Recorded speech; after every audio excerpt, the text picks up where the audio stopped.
evening. My name is Kevin Duskett. I am the president and founder of Prime Rogue Inc. and the founder of the Five Eyes Institute, here based out of Calgary, Alberta. We're a geopolitical risk analysis and management firm, and we do market stuff. I'm here to talk to you about what I'm calling Scenario 3.5, what I see as the most likely potential outcome of the ongoing Iran-Israel situation, to say the least. Crisis seems like an understatement. Whatever words you want to use it, I fear that you are not being hyperbolic. But to get down to brass tacks, I am, blending a bit of a constructivist and neoclassical realist form of analysis here to kind of give you my impression of what's going to be happening over the next days and weeks, both for Israel and Iran and for the markets. We're going to talk about the markets at the end of this presentation. This might be a long one, so buckle up. So let's set the context for what is going on here. So on July 27th, a soccer field in Majd al-Shams in Israel, the Druze area. 12 children were killed after a rocket attack from Lebanon by Hezbollah. This was in the northern Golan Heights. Following this, over the last couple of days, Israel has gone hog wild, no pun intended, and engaged in targeted assassinations of very senior Hamas and Hezbollah leaders. Saleh al-Hahuri, but perhaps most importantly, Ismail Haniyeh, the political head of Hamas, who had historically had a safe quarter in Qatar, but who was in Tehran for the swearing in of their new president, basically. And details are still a bit murky. The Israelis launched a targeted strike and took him out, which is a massive deal, both because he was the de facto leader of Hamas and because of the fact that this happened on Iranian soil. We're seeing that the Iranians have made a promise that they are going to retaliate. All the while, we're getting calls from restraint from the UN. We're hearing that, you'll bear with me, Twitch, Twitter, OSINT Defender, shout out, great account. He is reporting that the acting foreign minister of Iran, Ali Bagheri, delivered a message to Qatar saying, quote, any Arab nation that provides its airspace to the Zionist entity, Israel, to launch strikes against Iran will become a legitimate target for attack. Now, this could be posturing, but it's one hell of a different type of posturing than that which we're habituated to. The funeral for Haniyeh is taking place right now. OSINT Defender has some great footage of this here. Got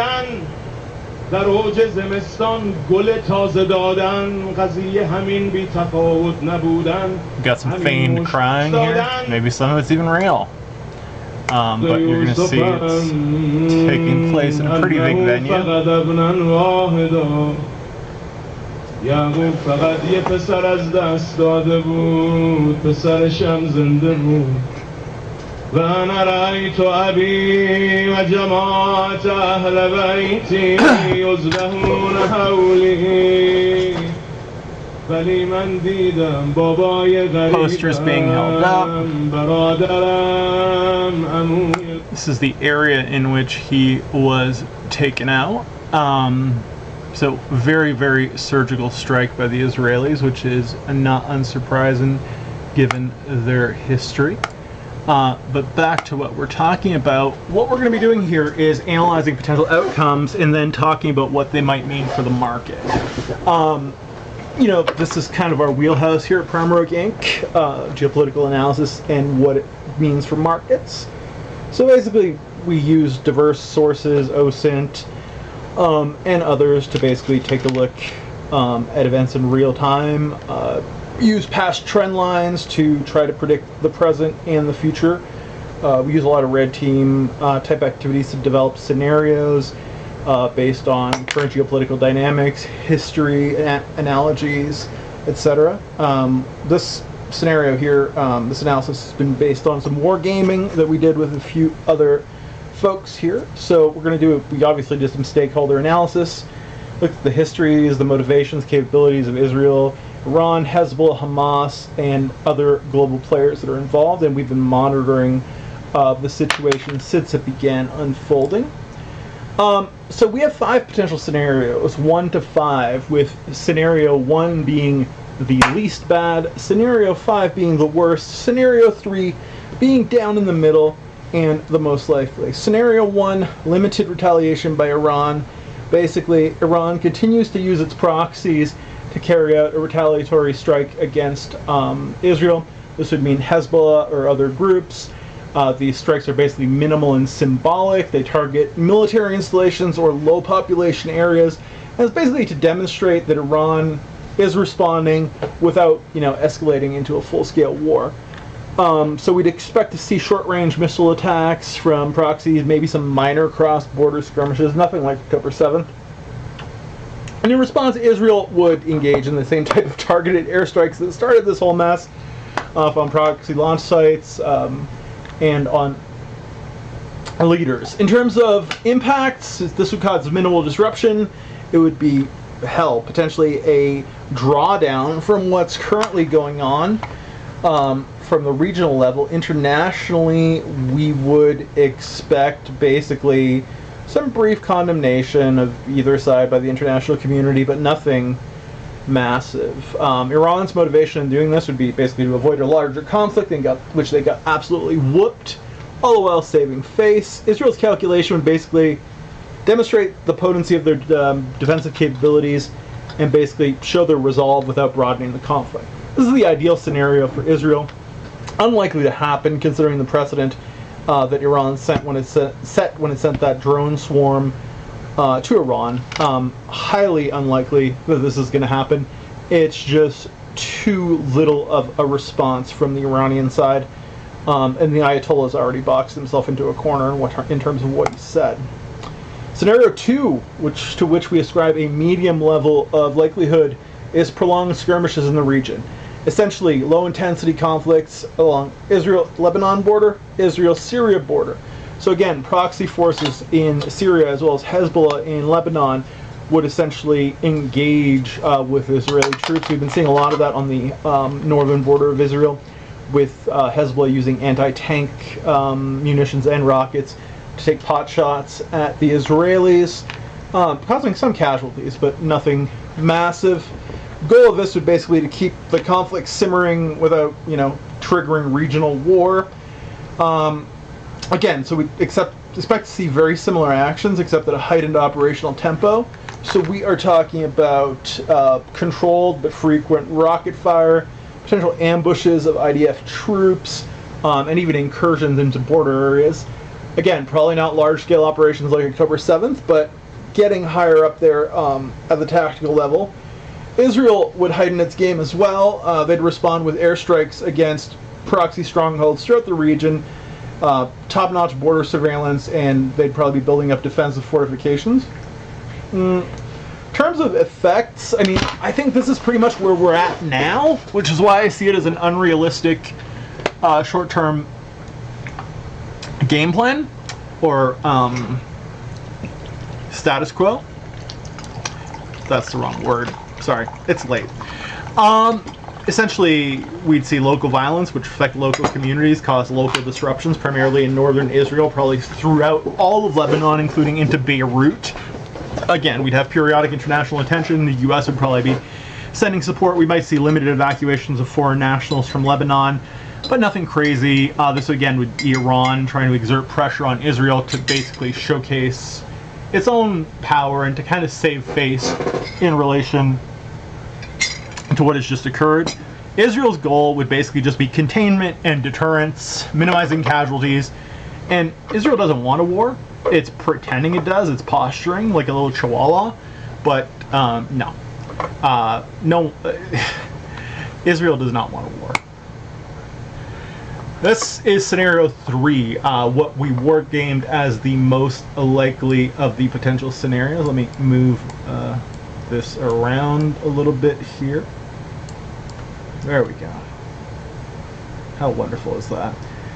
Alright, so this is basically a significant escalation in which Iran is going to engage in direct or large-scale proxy attacks, probably both. So we're going to see launching of Shahid and other drones and intermediate-range ballistic missiles from Iranian soil. We're likely to see a large and concerted attack that's in all likelihood probably going to be far more salient than the one that happened after the previous Israeli strike on Iranian soil. Basically, given the degree to which Israel reached out and touched the Iranians, this would kind of be an attempt to pivot the balance of power in the region. It's not like Iran's going to onboard the Gulf states, but at the same time, Qatar's pissed, KSA, Kingdom of Saudi Arabia is pissed, the UAE are pissed at Israel. To use an analogy, and I guess we curse a lot here at Prime Organic, Qatar was offering safe harbor to Haniyeh. Israel took him out as soon as he stepped foot in Iran. That's kind of like taking a shit in someone's bed. It's not going to be taken well, and I think that Iran is going to be trying to motivate, quote unquote, some of the Arab countries in which the Arab street shows significant sympathy and empathy for the Palestinians, to kind of force them to endogenously or force the type of bottom-up pressure that might lead them to change their sort of Israel-friendly policies. Let's go back a slide. In terms of regional stability, this would bring about significant destabilization through long-term conflict, impacts on both civilian populations and economic infrastructure throughout Israel, Iran, Lebanon, Syria. International intervention would be likely, especially if there was an attack on Israeli soil proper, probably through the United States. Doubtful that the NATO allies would get involved in this situation, but not impossible. Iran's motivations obviously would be to challenge Israeli regional hegemony and deter further Israeli actions, especially those that might target its nuclear program, which is Iran's ultimate goal in terms of deterrence. In turn, Israel basically wants to maintain national security and doesn't want rockets killing children in the country. But at the same time, it wants to continue holding Palestinians in a massive concentration camp. So there's a little bit of a paradox here, maybe some room for compromise, but maybe that would be too rational, right? Scenario 4, to which we ascribe a medium likelihood. And again, for me, this is about scenario 3.75, which is what I see as most likely. And we'll talk about that in a bit. Scenario 4 is full-scale war, full-scale regional war. So basically, conflict in the Middle East escalates into full-blown war between Israel and Iran. Military resources from multiple countries are likely deployed. We're going to see ground, we're going to see air, we're going to see naval engagements. And basically, both countries would be trying to shift the balance of power in the region. Obviously, Israel has the supreme deterrent in that it has a functioning nuclear deterrent, albeit unacknowledged. But what we expect to see is Iran mobilizes absolutely everything. IRGC, Quds Force starts engaging in massive covert operations, starts this off. We're going to see this combined with, whatever aerial attacks Iran could muster. Highly unlikely to be successful given Israel's air supremacy, but massive missile strikes. Hezbollah fully engaged, launching tens of thousands of rockets at Israel, all the while terrorist cells everywhere in the border regions are messing with the Israelis. Israel would fully mobilize the IDF, call back all the reservists who've gotten a break since stuff in Gaza started winding down.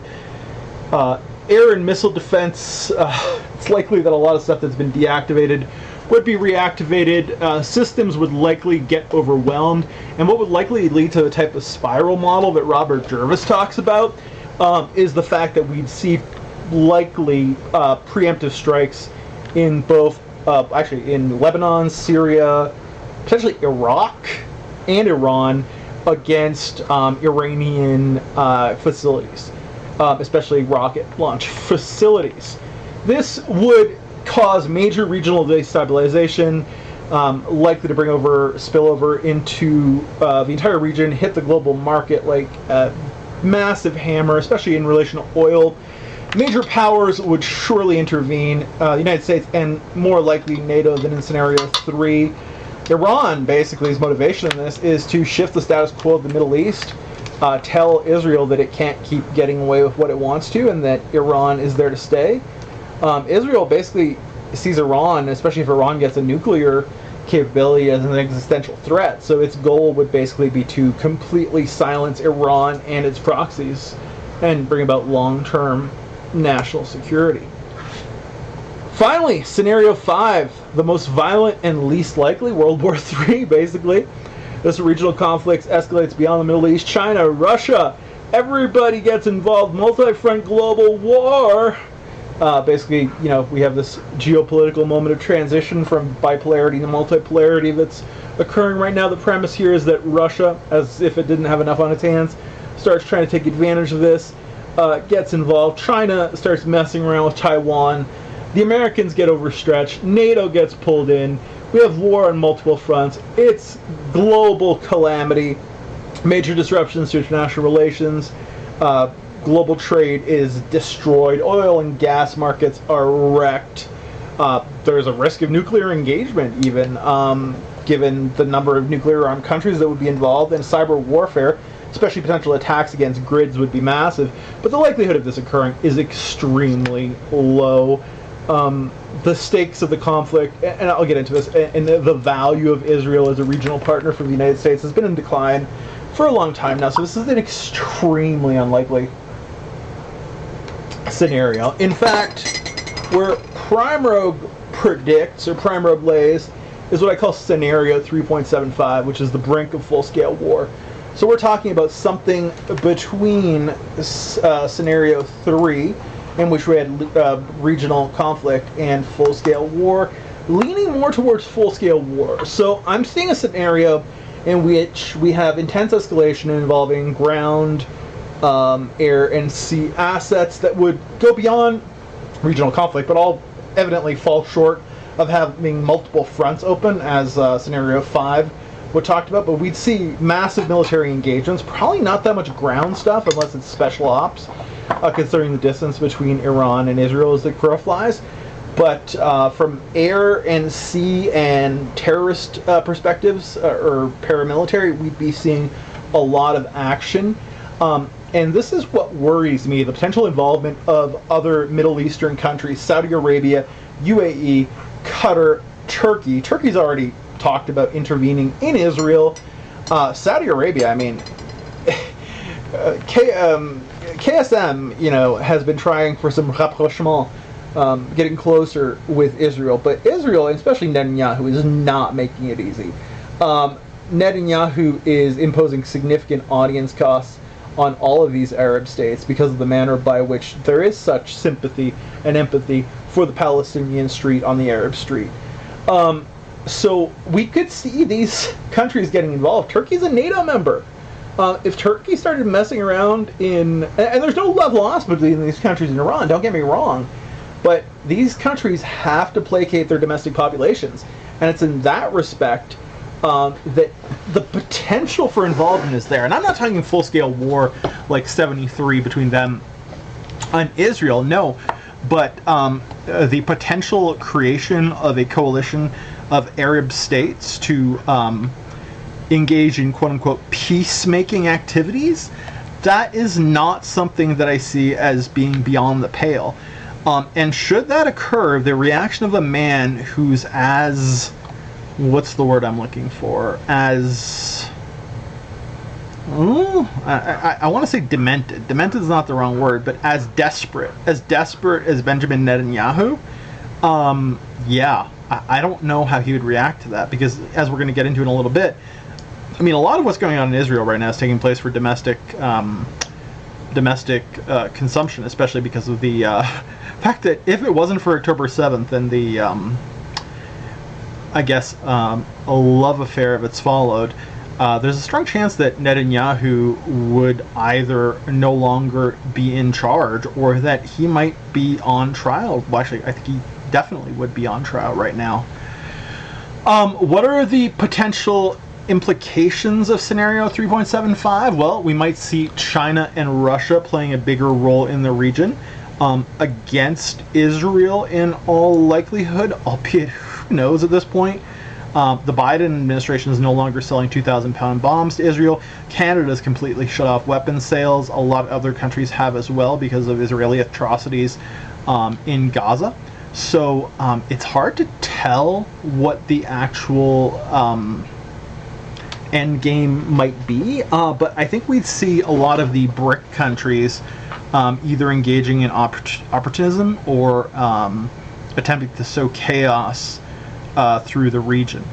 Now, if we look at the motivations that are underlying this, well, Iran, it's pretty clear. It wants to push its regional agenda. It wants to basically impose audience costs on the Arab countries of the Gulf to basically be like, yo, fellow Muslims, you've got to stand with us, not with the Jewish state.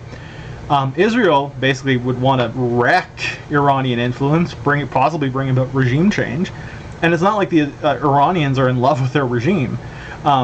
Everything is kind of screwed up in both Iran and Israel right now, which is one of the reasons why I think this assassination was an idiotic move by Bibi, who's probably motivated by his personal considerations over anything else. And yeah, I don't think either. I think Iran was acting as a more rational actor than Israel prior to these events. But with these having taken place, and you know, just looking at the limited nature, the telegraphed nature of Iran's previous missile attack on Israel, and the fact that Hezbollah has been holding back, which is obviously coming at the wishes of the Iranians, I really think that Iran's been acting rationally. I don't know if this attack against the Druze, where the kids were killed, was a mistake, fog of war, or just general disregard, but I doubt they were I don't doubt they were purposely. I think the targeting of the children was incidental. Let's put it that way. I don't think they were out to kill kids. I don't think they care if they killed kids. Irrelevant. A lot of kids are killed in Palestine all the time. Doesn't make this right, but yeah. So my postulate here is that Israel is degrading into a non-rationality, irrationality, and that is one of the reasons why we might see this kind of escalation. Taking out Haniyeh in Tehran is not what a rational actor would do. It's batshit. So, some other reasons why we here at Prime Rogue and my colleague Margot is going to be writing up a companion piece that you can check out on our website about this. Some reasons for this evaluation. One, Israel's international brand is in decline. If you look at youth in the United States, especially after this wave of protests on college campuses, public perceptions of Israel are not good. AIPAC's influence is still strong in Congress, but it is not strong amongst young people. We're seeing basically an entire generation of, I guess they're Gen Z or whatever comes after millennials, whatever comes after me, being very anti-Israel. The media has engaged in significant coverage of Israeli war crimes, potential genocide that have occurred in Gaza. So taking these two elements together, we have a media sphere that is far more hostile to Israel than it has in the past, and we have a very significant degree of anti-Israeli motivation, motivation and mobilization through Canada, the United States, Europe, most of the free world, in fact. Israel's not popular. I mean, here in Canada, you see some religious people, very religious Christian people, and Jewish people are pretty much the only people who are defending Israel's actions right now. Them and neocons, the same people who supported the American invasion of Iraq in 2003. The sample is pretty small. Israel is isolated, in my opinion. I mean, it can shrug it off all it wants, but this is the Bibi and Yov show in terms of Benjamin Netanyahu and Yov Gallant. Also, Israel has basically destroyed its relationships with regional allies, aside from the fact that it just completely stabbed Qatar in the back by taking out Haniyeh when he was in Tehran, because he was living in Qatar, as I mentioned earlier. Saudi Arabia, which, Saudi Arabia has been doing all it can, including going against its domestic interests, since KSM has taken the throne, to make peace with Israel. Even Erdogan, to a significant extent. In terms of its Arab neighbors, Israel has never had a better environment prior to October 7th than it does now. So what we are seeing is a situation in which Israel, oops, we jumped ahead on the slide, Israel is very clearly degrading and continuing to degrade its own alliances in the region. And since Israel requires these alliances to continue counterbalancing Iran, although some would argue that based on its raw power it could continue to do so itself, I think there's a strong case to be made that, at least from a diplomatic or credibility perspective, Israel does continue to need these quote-unquote allies. They'll never really be allies, but as close as Israel will get to allies in the region, short of the U.S., which, well, the U.S. is going to keep U.S.ing. But yeah, losing any of these, especially if one of them officially started cheerleading for Iran, would be absolutely catastrophic for the Israelis. Like, if it became more than just the type of posturing that we've seen Erdogan engage in, like, Erdogan's just talking, like, he's talking smack. But depending on what happens over the next days and weeks, if Erdogan, like, if it starts sounding like Erdogan is serious, if we see some more serious condemnations from Qatar, the UAE, especially KSA, the Kingdom of Saudi Arabia, we would know that Israel is in trouble from a diplomatic point of view, which might even force the U.S. to somewhat back off, because, and this is basically our next point, changing U.S. priorities in the region, Israel is a bit of a drama queen. Israel's a bit of a pain in the butt. It was long seen as the only democracy in the region, which is... Turkey's not really a democracy, even though it's a democracy. But the thing is, Turkey is stable under Erdogan. Saudi Arabia sure looks a hell of a lot more stable than it did a few years ago under KSM. So what I'm seeing is a situation in which you have to wonder, especially if the Kamala wins the presidency, whether American support for Israel is going to stay strong, or whether they start backing another horse in the region. I could easily see America shifting towards Saudi Arabia, less likely Turkey, because Turkey has closer relationships with Russia in spite of being a NATO member, or even Qatar, which is a pretty massive power player in the region since the Arab Spring. So yeah, the U.S. partnership, which has basically been kind of like a special relationship between the U.S. and Israel for decades, is no longer as salient as it was, and I think that should be a worry for Benjamin Netanyahu, but it's clearly not. Also, regional players, United Arab Emirates, Turkey, are all increasing their diplomatic clout. They're matching this with increased military power, and basically that's going to bring about a situation in which the type of unilateral militarism, which I guess both Iran and Israel, but especially Israel, have been known for, is not going to stand as well. And while Israel's always going to have nukes, it can have nukes all at once, but if it has no friends, it's kind of screwed. Also, economic partnerships, Gulf Cooperation Council, and beyond, kind of almost a counterbalancing coalition against Israel proper. Finally, although the Netanyahu regime does not seem to be bothered, there are growing international pressures. Basically, Israel's committed a few war crimes in Gaza, let's not lie. These could lead to international sanctions or interventions, especially if a war with Iran drags on. And as global awareness regarding the humanitarian crisis that Israel manufactured in Gaza, and I'll probably talk about this in the future, how I'm of the persuasion that Benjamin Netanyahu is attempting, not false flagging. I'm not saying any conspiracy stuff here. I'm saying that Benjamin Netanyahu is playing politics to stay out of jail, and he's not reflecting the Israeli national interest or the interests of the hostages. And he's just continuing to escalate. He's not escalating to de-escalate. He's escalating to escalate. He's escalating to stay out of jail. He wants to keep you-know-what intact. But yeah, Netanyahu's own personal situation, so to speak, I think is one of the driving forces of what we are seeing in terms of Israeli behavior right now. So when we go back to scenario 3.75, what I see as the likelihood of some regional involvement, I kind of see a domino effect. If one regional state in the region gets involved, we're likely to see falling dominoes, and we're likely to see greater involvement.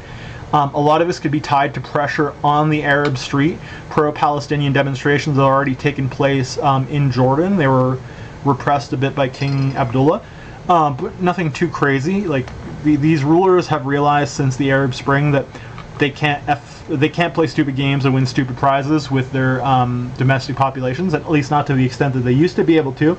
So the degree to which they can continue to repress these domestic populations is significantly hindered compared to what it used to be, even though these do remain authoritarian and to some extent totalitarian regimes throughout the region. So my predicate here is that we are certain to see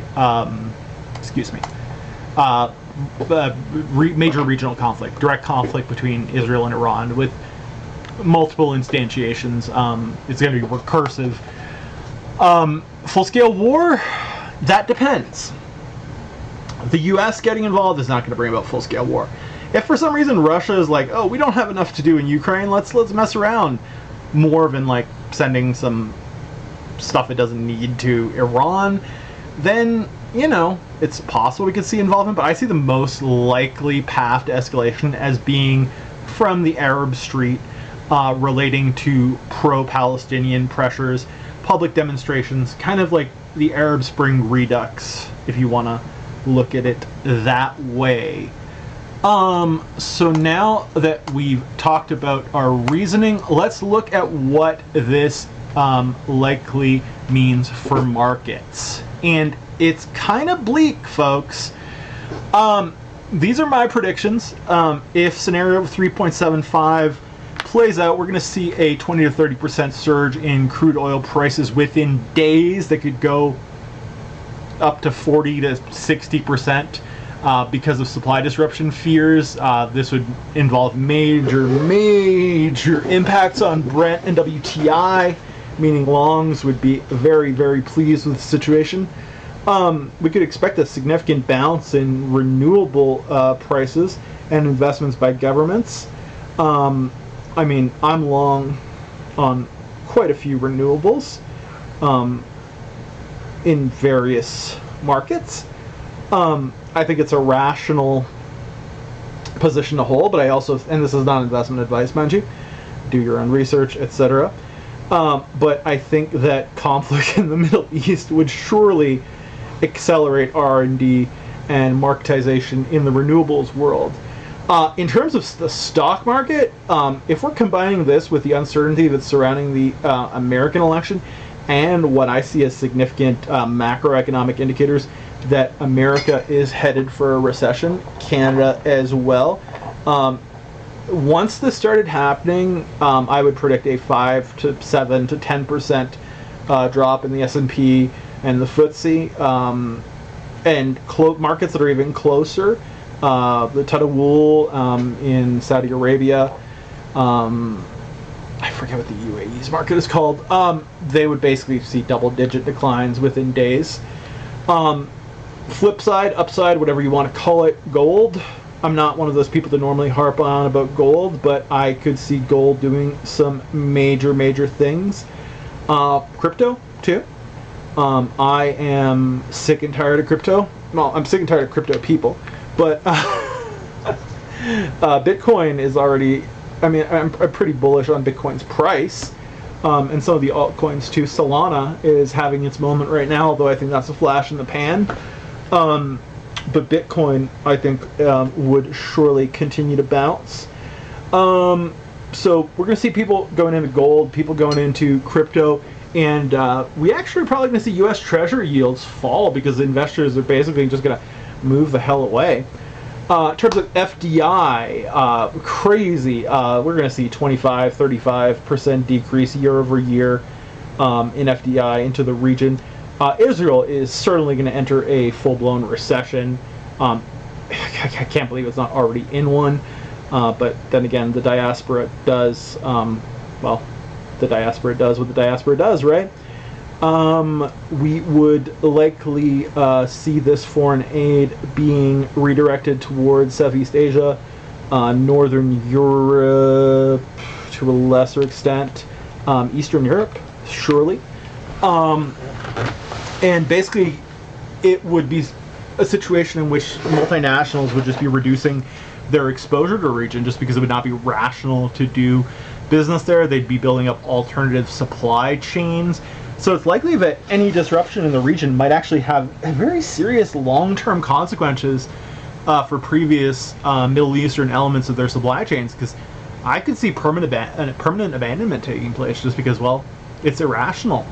In terms of currency markets, US dollar is going to get, and the euro are both going to go up by 5-15% against emerging market currencies. This is going to be because of basically flight to quality movements. We're going to see significant volatility in emergency markets. Turkey, South Africa, and other countries are going to see decreases in their currencies, which are paradoxically going to help their exports 15, 20, probably not 25. I'd say 5 to 15%, 20 is a stretch, reflecting heightened risk amongst investors.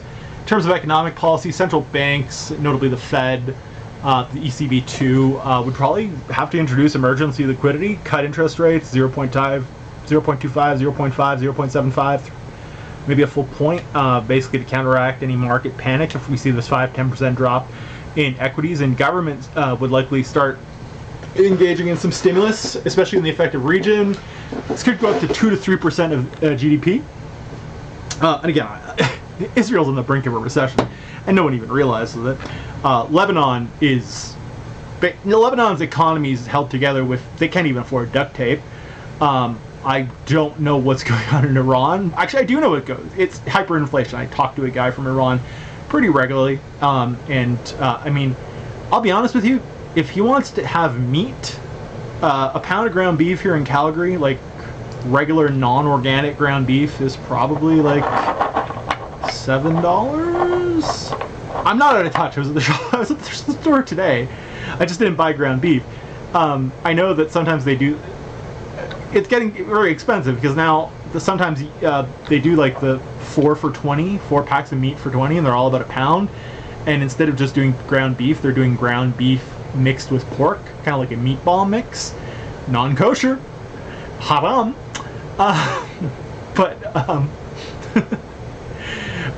Yeah, I think it's like $6.99 for a pound of ground beef if it's not on sale. You might be able to get the tube stuff at Walmart for cheaper, but I'm sorry, I'm not even feeding that to my dog. She's a 15-year-old treasure. That's Rogue, by the way, up here, this beautiful little girl. 15, almost 15 years old. What was my point though? Oh yeah, my buddy who's in Iran, in northeastern Iran, near the border with Azerbaijan. It costs him more to buy meat than it costs me. Like, if he wants to buy, like, you know, he's a day worker. When he wants to buy, like, I think, I get the impression he buys food for his family daily based on his wages. Maybe with some special treats, but, you know, they're not living at large. Like, he was telling me that, like, they buy, like, rice, like, 200 grams at a time, like, maybe a quarter pound if you're American, and you use freedom units. And they buy meat like by the 50 or 100 grams or 200 grams, and he was telling me it was like the equivalent of like $10 for rice and like a tiny amount of meat, and I was like, holy cow. No pun intended. Yo, it's been we've been busy here at Prime Rogue headquarters. We've had this happened, and we have a lot of stuff going on. I wanted to jump on and make this video regarding my prediction of what's going to happen in the region. I think this is going to be one of the most important geopolitical developments of recent memory. I did my graduate studies at Ohio State under my two biggest mentors were Randy Schweller, who's one of the, well, maybe he is the father of neoclassical realism, I don't know, and Alex Wendt, who is undoubtedly the father of constructivism. So I kind of come from this weird place where where I simultaneously have a focus on power politics, especially at the domestic level, but I also have a rather significant focus on identity and the role that it plays in terms of determining geopolitical events. So what I would say is that I'm kind of seeing a situation here in which there's an ongoing backlash against Israel because of what's been going on in Gaza. That's combined with the fact that even though the Arab countries of the Gulf don't support Iran, quite the opposite, their populations do support Palestine.